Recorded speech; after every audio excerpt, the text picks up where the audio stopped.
Hello everyone, আসসালামু আলাইকুম।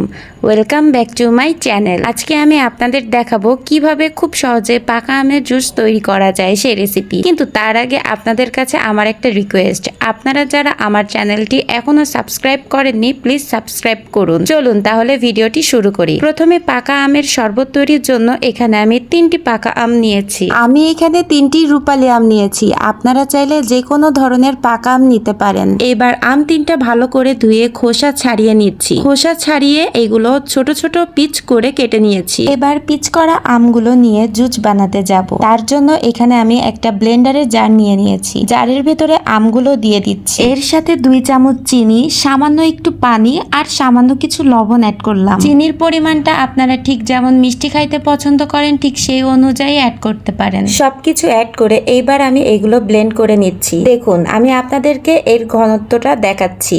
এটা কিন্তু খুব বেশি ঘনত্ব নেই। আপনারা চাইলে এর সাথে পানি অ্যাড করে ঘনত্ব আরো কম করে নিতে পারেন। এবার এটাকে সার্ভ করার জন্য আমি 2টা গ্লাস নিয়ে নিয়েছি। 2টা গ্লাসেই 3 টুকরো করে আইস দিয়ে দিচ্ছি। এবার আমি এর ভেতরে জুসটা ঢেলে দিচ্ছি। এই দেখুন আমি ঠিক যেমন ঘনত্বটা পছন্দ করি ঠিক সেই রকম করেছি।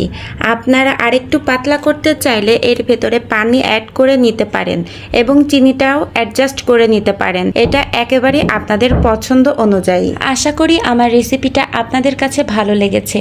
যদি ভালো লেগে থাকে তাহলে প্লিজ আমার চ্যানেলটা সাবস্ক্রাইব করুন আর আমার পাশে থাকুন। আল্লাহ হাফেজ।